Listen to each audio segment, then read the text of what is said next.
It's time to share secrets and insights from fellow entrepreneurs. If you're looking to grow or start a business and you're a game changer, then keep listening to Avanti Entrepreneur for great advice from your host, Dave Mammano, America's entrepreneur coach.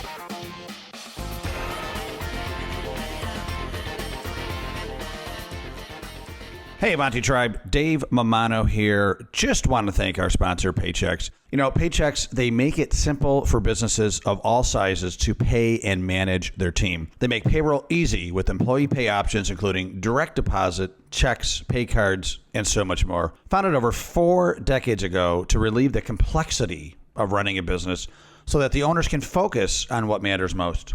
Above all else, and more than any other company, Paychex makes it simple. Visit AvantiEntrepreneurGroup.com. Go to our partner link and check them out. They're offering you a free month of payroll just for giving them a shot as an Avanti Tribe member. Give them a shot, folks. They really help this podcast to be possible. Really appreciate Paychex. Now, enjoy the show.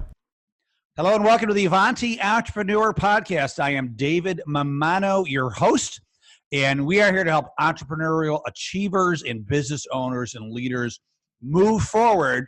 That's what Avanti means. Learn an Italian word. Move forward so that they can reach their potential. I do this by interviewing the nation's best business movers and shakers. Today, I have on the show a massive, awesome, just exploding. I'm so excited to have her on the show. Rock star entrepreneur, Ellen Latham. Ellen, welcome to the show. Thank you. Honored to be here. I got to tell you, you probably think I'm crazy, maybe a stalking fan at this point. But so a few months ago, I was in San Diego at the Level Up Live conference with Allison Maslin, and I certainly had heard of Orangetheory, didn't really know you at that point, saw that you were the speaker. And I have to tell you, and I told this to you when I met you the next day, that was the best keynote I have ever seen. Really was. Your story, number one, your story is phenomenal, right? So right then and there, you've got great content. But the way you delivered it, I was sitting next to my friend Mary Shores, and I probably told her, this is phenomenal, 100 times throughout your speech. You really delivered it such an impactful way. Well, thank you. Wow, that means so much to me. Oh, phenomenal. So yeah, if I haven't mentioned it, Ellen is the creator and co-founder of Orangetheory Fitness. And so I'm really engaged in your keynote at this conference. And then during your slideshow, this great picture comes up of you as a little girl in a snowsuit, hood up, scarf around the face. And then you said, this is how your Italian mother dresses you in the winter in upstate New York, right? And I'm like, upstate New York. And, I'm in Rochester. And I was like, but you didn't say exactly where. You said upstate. So I was determined to meet you and find out exactly where you're from. But then after your talk, you disappeared, right? I thought, maybe she had to leave and go back to, running the empire. And I thought you left, right? And, so excited. The next morning, I go for my run, enjoying the San Diego air in January, which is a little break from Rochester in January, right? And I go to get my coffee in the lobby, and guess who do I see checking out, right? And so I come up to you like a young Beatles fan, like, hey, Ellen, I'm Dave Mammano, Great. and you were so nice, and you handled my enthusiasm very well. And so I saw from Rochester, where you're from, and you are from Niagara Falls, which made the bond even more. And so I just said, Ellen, I love what you're doing, love your spirit, want to have you on my podcast. Your great associate, Susan, said, I will handle all that, and you guys have been wonderful. So here we are a few months later, and really excited. And I've been doing all the talking. I'm so sorry. I am going to read your bio, and then I'm going to ask you a lot of questions, because I definitely want our Avanti family to hear your story. So Ellen, like I said, she's the creator and co-founder of Orangetheory Fitness. With more than 40 years in the fitness industry, Ellen Latham has built a billion-dollar brand out of a lifelong passion. Ellen's no-nonsense approach whips devoted fans into shape, both in life and the fitness studio. Within the pages of her inaugural book called Push, Ellen shares 3 keys to living an all-out life: Her mantra is to look at what you have, not what you don't have. Drawing inspiration from her father and mentor, Arthur Calandrelli, Ellen speaks passionately about overcoming life's inevitable ups and downs. Her story begins as a single mother living having little more than a fitness certification and an internal drive to succeed. An unexpected career setback motivates Ellen to open up her first Pilates studio in South Florida. There, she creates the ultimate workout, which quickly becomes a local phenomenon. In 2010, Ellen co-founded Orangetheory Fitness, an international franchise licensed in 20 countries. Forbes named Orangetheory one of the fastest growing women-owned businesses in 2017. It has been recognized by Entrepreneur Magazine, Inc. Magazine, Bloomberg, the New York Times for its disruptive science-backed exercise concept. Ellen was born to a large Italian family in the small town of Niagara, New York. Her family, including her growing Orange family, is still the driving force behind everything that she does. Ellen was smart enough to move from Niagara to lovely South Florida, where you don't have to endure our winters and wear that snowsuit anymore, right? So Ellen, once again, thank you so much. Really appreciate your time. I know you're really busy. Let's start from, I know the story because of your keynote, but let's start at the beginning. You were, if I remember correctly, you were working at a gym where something happened, and which really at that point was the phrase "when one door closes, another opens," right? So why don't we go back there and tell the Avanti family about how it all started, I guess. Yeah, I had built my career up. I was in my early 40s to have my dream job. I managed a high-end fitness spa in Miami Beach. And I was like, this is it. I've made it. And it's so funny because I remember so vividly, and I talk about it in my keynote, that day that I drove into work and my boss basically called me into his office and said that they had to let me go that day. And it was absolutely devastating. I was a single parent of a 9-year-old son. I really didn't know what I was going to do. And, a few days following that, I just really got in the space of figuring out there was really only two options. I could climb back under the covers and not plant a surface for a while, or I would have to push through this very uncomfortable time in my life. And that's why I call the book Push, and much of Orangetheory is based on the push cardiovascular component of the workout. And I talk about my father, that he was such a driving force in my life.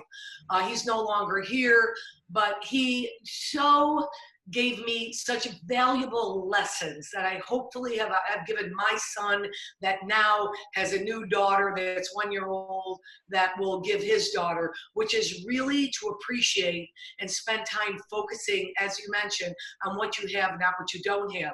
Yes, I didn't have a job, but I had some skills and I had some things that I built off of, that I was very good at group fitness instruction, that I was very passionate about Pilates at that time with a new certification.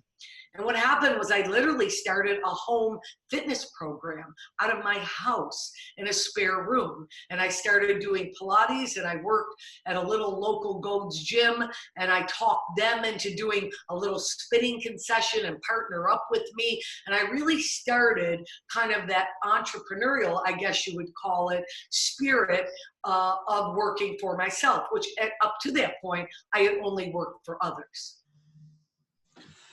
So you started a Pilates studio, and it was, you were pretty happy, right? You built up a good membership, et cetera. But as I remember the story, people were giving you feedback that they're not losing weight or other things. And you're like, well, Pilates is not meant to lose weight. And that kind of gave you an entrepreneurial spark to bring things to the next level, correct?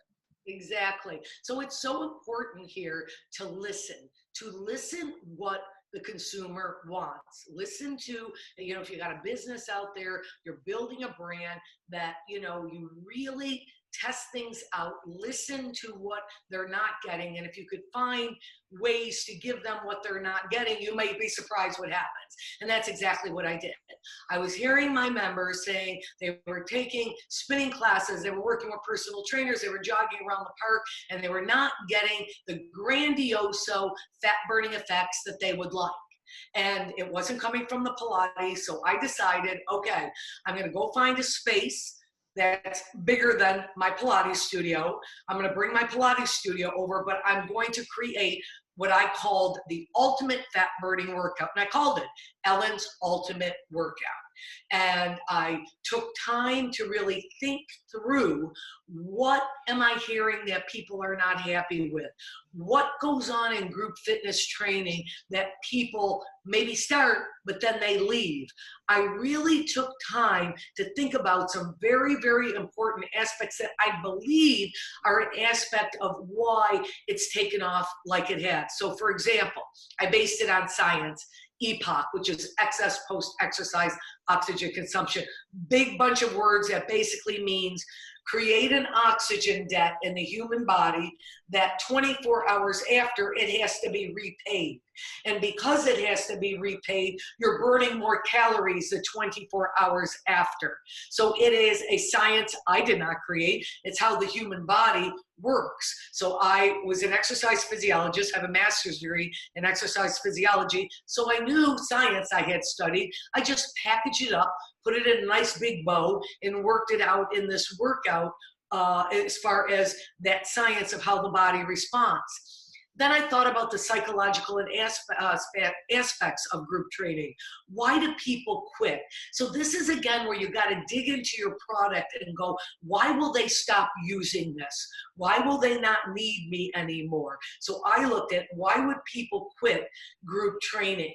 And the reason was, a lot of times they compared themselves to other people in the group and they felt unsuccessful. They weren't as good as the other people. So I created categories. I created a walker category, a jogger category, a runner category. So a walker, a more deconditioned person could go, you know what, I'm not comparing to anyone. I'm doing the walker category in class today. Or even if you're a jogger and you're going, you know what, I'm just not feeling up to it today. And I don't want the stress of coming into the workout and being pushed unmercifully, do the walking category. I thought about the psychological and the behavioral aspects of what group training was around. And I really believe a lot of those things have made us as successful as we are. Well, you know why one of the many reasons why I love your story is you weren't, saying to yourself, you know what, I'm going to create $1 billion business. I'm going to have 1,000 locations around the world. Correct me if I'm wrong, but that wasn't even your mind. Your mind was to create such incredible value for your customers, right? Like you knew what they needed and you wanted to create the best possible program to meet their needs. That was your goal. You were creating massive value. And, there's one of my favorite authors, Viktor Frankl, right? One of his quotes is, don't chase success, create value and success will find you. And that's exactly what happened to you, right? Like I remember the story you're telling about that. You had one great location, and I believe you had some inspirational words and quotes on the walls, and one of them was "believe," right? And one of your customers says, "Hey, my husband, he franchises companies, and this is a very franchisable concept." And you weren't interested, right? You were like, "No, this is great. I got one location, everything's fine, right?" And she came back. What a missed opportunity, right? That could have been. I know. And then, but she was persistent. God bless her, right? She was persistent. And I believe, second, third, fourth time, whatever, she was right underneath that believe sign, right, on your wall when she asked you again, and you finally got the clue. All right, let me believe in this. Let me give it a shot, right? And the rest is history, right? And this is real important. I talk to a lot of women groups, and this may be, men and women, but we have a lot of dialogue that goes on up in our head and making us maybe really not believe in our potential, that we really deserve to live a great, grandiose lives. And that conversation can mess you up a little. And I really believe when I thought that through of why, and that first time she said something, I kind of said, I don't think so. And she left, was that I grew up in the late 50s, 60s. I mean, I'm 63. So it's a type of thing where I didn't have all these great business women models that I go, oh, I can do that. So there was conversation in my head. When she was standing in front of me, I was 54 years of age. So, don't a lot of people start thinking about retirement at 54? So, I mean, to sit in a space in your head of going, yes, I'm going to build, start building something. So again, all those messages, I'm too old. I, am a woman. I am a single parent. Who will support me if, things go down and I lose money from this deal or this and that? All of that dialogue, interestingly enough, will hold us back. And what really happened was when I started having conversation about what had happened with April, that was the member and the wife of my partner now, with some family and friends, they were like, you're crazy. You're great at what you do. You know so much. You're knowledgeable. So how funny how we don't believe sometimes so much in ourselves. So there comes the support part of it, of having people there. And so when she came in again, the brain wiring was a little shifted. And so yeah, that is interesting. I'm sure many of your listeners out there, and maybe even yourself, can relate to some of that. Yeah, no, it's such a great story. And so, what I'm interested in is as, you are the entrepreneur, right? You are the one that well, I'm going to call you in a nice way, the mad scientist that, invented the product, right? And a lot of us are, right? I am too. I've been successful at growing a business to a few $1 million. And then I need help, and I need help getting it to the next level. And so how have you managed that, being, the inventor of the product and just that raw entrepreneur? How have you surrounded yourself with the people and manage those relationships to bring it to this incredible over 1,000 franchisees now, $1 billion valuation? I mean, such incredible success, really, since, if I read this correctly, since 2010, which Right. is like 9 years, which is pretty insane, right? So how's that journey, what, been for you, and any experience sharing you can have for our Avanti family? Well, interestingly enough, I often referred to myself and the two partners that I joined at that time up with, because Jerome had a partner in the franchising world, that we were the perfect store. And I never, I always used to just call it that. And then I read somewhere where the most successful companies have 3 heads to the monster. They have what's called the artist. So the artist would be me. Yeah. That's the creator, the person who sees the vision, this type of thing. And then the company has a leader, or sometimes they call a manager. And that's the person who is so skilled at systems, at processes, that's just how their brain works. They just pull them off like this, and they know how to transfer those processes and systems out. And then the third head is the entrepreneur. And the entrepreneur is someone who strictly is about grow, grow, and grow. And what was interesting, as I understood, that when I had my studio, I was an artist with an entrepreneurial spirit, which means I like having my own business. Yes, I'd like to do more, this and that, but I wasn't really great as the process development person, the leader person.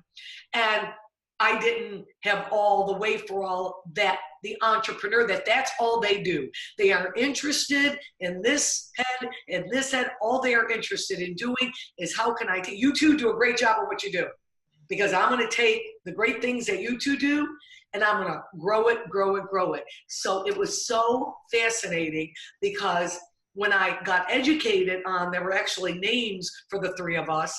We just so happened to have those 3 levels of strength when we came together. We really lucked out. We had the artist, we had the leader, and who is the CEO of our company now, and we had the entrepreneur. I haven't heard it described that way, and I love it. I think that's fantastic. I think it's a Harvard business case study right there, right? The perfect storm, and I think part of the perfect storm is you being all comfortable with your role and their role, right? Because sometimes ego will get in the way. So you might have said, "Damn it, I'm the artist, I'm the founder," and had a tough time letting go of things, right? Like maybe you wanted to be quote unquote the woman on everything, but obviously you were okay with saying, "Okay, here's what I do best. Here's what you guys do best. Let's all go nuts," right? And because you see that a lot where ego gets in the way of what could be success, right? So unfortunate. And I've been asked that question by so many interviews and podcasts and so on and so forth of like, how do you take, I mean, you guys really, the three of you seen, we are like the best of friends. And we agreed right on, if we only had 10 studios we opened up, and they were great studios and people were getting healthier, we all sat down and really thought about what we wanted our contribution to be to doing this. Yeah, the entrepreneur wanted to explode and so on and so forth. But we all had a similar thread and personality that right out of the gate, we felt that that existed. Sure, you have little things here and there that come up, absolutely, but nothing that would put us over the edge because anyone's ego was more important than what the three of us could possibly do together. I love it. So what now at this stage, 1,000, I mean, how many, what's the number offhand? Is it like 1,200 probably to date? 1,200, I think it's 22 countries now. And we'll probably by the summer have 1 million members. Wow. Yeah. I think by the end of this podcast, you're going to have like 5 more franchisees. So yeah. How was that? I mean, how was that like just that crazy growth? I mean, it's like a insane roller coaster ride. It keeps on going up, right? I mean, how was that experience? How is that experience? Listen, it is. It's like you're hanging on for dear life. Listen, when you are franchising experience, which is what we're doing, it's not like I'm franchising a pen or a product or, that's easier. This is an experience. How do you duplicate a great experience over and over in different languages, in different countries? I mean, that will make you crazy. So great effort went into that center position, and that's where our CEO Dave Long is so fantastic of bringing in the right people to make sure that we're keeping an eye on everything, that we're helping. We are so there. We believe our franchisees are our customer as the franchisor, and then the franchisees members are their customers. So we believe by setting it up like that, we put all of our effort as the franchisor and the franchisees. We have a phenomenal convention and educational summit. So twice a year, we have these big blowout that we give them the best, most powerful sessions, speakers, education. We have what's called Orange University to make sure that all of our coaches and managers are progressing. They're learning skills. They're not just coming in for a job, but they're coming in to be better. If they stay with us or not, you are going to leave a job at Orangetheory like you were in a college course. We really believe by creating that for our franchisees, they then give an unbelievable product to the member, which then the member's going, my gosh, nothing compares to this. Yeah. Well, and I see it. So I'm here in Rochester, New York, and specifically a suburb called Victor, and we have an Orangetheory fitness franchise right here in lovely Victor, New York. And I've been to it, and the franchise owner is you could tell that she's engaged, she's excited, she's not frustrated, because I've known a lot of franchisees that get frustrated with the franchisor, right? Because the support's not there, they're changing things up all the time, and changing the marketing, and I could tell that your support and engagement level is very, very high, and it's so important for long-term success. I mean, especially at the rate you're growing. So congratulations on that. Absolutely, thank you. So, how do you spend now at this stage in the game? what are you doing every day? What is your typical day? Are you still doing some classes to, keep that sharp, or in business wise, what else are you doing? I still teach a couple classes. And I go into the corporate office in Boca Raton every Monday, and I have meetings with my design team. We design all of the workouts that go out to the studios so that every workout is tested for heart rate response. They're professionally done, so we're not just doing random workouts. So I have a whole design team with a whole division at the corporate office. So I have a meeting with them. I have a meeting with the fitness director. I have a meeting with a couple other people. So Monday, we kind of just regroup of what's going on. I always want input from our coaches, from our members, of what they're not happy with. We've got to listen to what people are not satisfied with. We can't ignore that. At the studio level, I preach it, and I make sure that I create that at the franchisor level. So I'm literally sitting there and wanting to know what people thought about that particular workout, or what coaches thought about how hard was it to coach. So that's what I do on Mondays. I personally do the workout 2 to 3 times a week, the intervals, because this workout, I call it the multivitamin. Look at, like I said, I'm getting 63 3 times a week. I get that oxygen debt. I repay it. I'm keeping my cellular decline at a very good pace. So this is a multivitamin that you only need 2 to 3 times a week if you want to anti-age really well. Then I try to do some flexibility work, a little Pilates. I try to keep that in my body. I have a new grandchild that lives with my son in Nashville, Tennessee. So I will be heading out in a couple weeks to visit her, because I've got to make sure she knows me. You know how Italians go. We got to she knows me. She's going to know you for sure. Congratulations, by the way. That's super fantastic. And if you're listening to this podcast, you're not seeing Ellen. And I assure you, you said you're 63, or you're going to be 63. Is that right? Yeah. I just turned 50, and you look younger than me. So I recommend Orangetheory Fitness. Get that oxygen. What'd you call it? I'm sorry, the oxygen deficiency. Oxygen debt. Get that oxygen debt and repay it back. And repay it back, yeah. So I'm sure the Orangetheory, the good Italian food, the olive oil, everything else you're doing, it's working, Alan. It's working. So congratulations.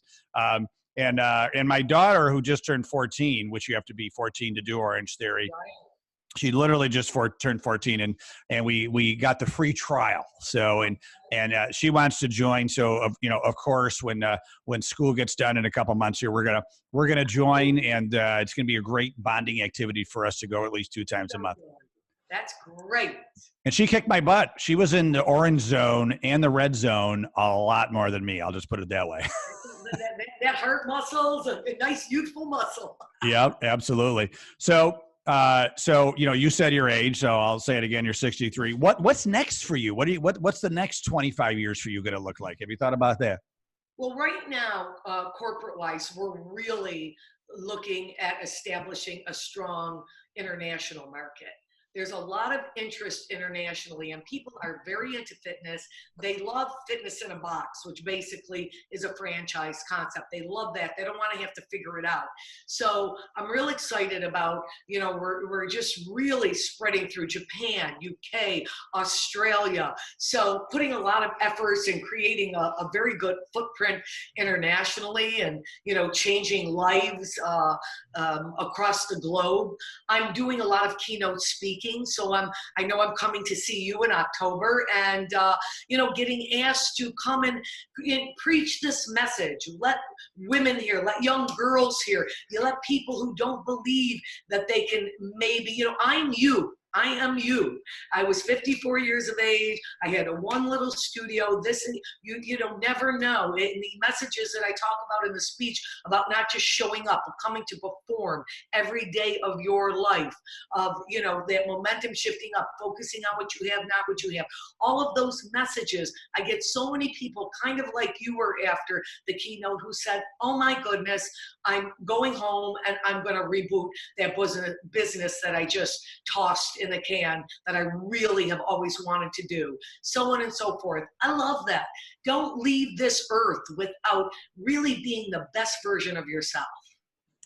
Would you have ever thought at age 54 that you'd be running a business with $1 billion valuation and 1,200 franchises? Did you ever? I certainly would not. But getting back to kind of what you said, sometimes when that isn't your objective, and someone very successful told me, Ellen, probably one of the reasons why you're as successful as you are, you didn't sit around a table and go, let me figure out the next big thing in fitness. Yeah. You just there and you found a need and you came and you performed every day at the highest level of giving the best that you can give to your clients to meet that need, and someone noticed. So you know what? You asked me, how does it feel? It feels glorious, but I got to be honest with you. I've been very fortunate to do what I have loved for 4 decades. So even if this didn't happen, I'd probably still be quite energetic. Yeah, I'm sure you would be. You probably be pitching yourself just saying, I'm still getting paid to do this. I love this anyway, right? So, Alan, this has been super fantastic. As you know, I could talk to you forever. I try to keep these around a half an hour because of the entrepreneurial ADD, right? But I do want to end with 2 things. So, yes, you mentioned it. You are coming to lovely Rochester, New York, Western New York, kind of your homeland, in October. We're not making you come in February. I'm sure you're happy about that. Rochester is gorgeous in October with the fall foliage. It's October 16th, 17th, and 18th, Rochester. We have a 3-day Avanti Live Summit. You are the keynote speaker. Really excited that you're part of this. If anybody wants to learn more about the conference, go to AvantiEntrepreneur.com. Click on events right there. All the details. You can buy a ticket right there. So really excited about that. And thanks for doing that. I really appreciate you coming up to Rochester for the show too. Looking forward to it. Absolutely. Ellen, if people want to reach out and learn more and get in touch with you, what are some of the best ways to connect with you? Yeah, they can email me at elatham@orangetheoryfitness.com. Excellent. All right. That's big. Appreciate you giving that. Absolutely. And go pick up Push. It's on Amazon, the book, Yes. and you'll even get, some more great tips. Excellent. Can we, I want to get a bunch of copies for the event too. Well, maybe we'll have some copies there for everybody as well. Sure. I'll talk to Susan about that. So, Ellen, thank you so much. You are, I learned a phrase the other day that there's 2 types of people. There's people that drain batteries and there's people that charge batteries. You are such a battery charger. Thank you so much for what you're doing. Love what you're doing, and I wish you massive continued success and continued world impact, really, right? Because not only are you growing a business, but you're helping people. You're helping people with their health. So it must feel really good, right? So congratulations. Thank you so much. Excellent. So thanks again, Alan. And thank you, Avanti family, for listening and watching the Avanti Entrepreneur Podcast. We're here every Wednesday morning with a new episode. All past episodes at AvantiEntrepreneur.com. Show notes, event information, everything that we do is at the website. Thanks again. Thanks again, Alan. Have a great day, everybody, and stay awesome. Bye-bye. Thank you for listening. Head over to AvantiEntrepreneurGroup.com for show notes and more helpful advice from entrepreneurs like you. Continue to find your entrepreneurial rhythm at the Avanti Entrepreneur Podcast.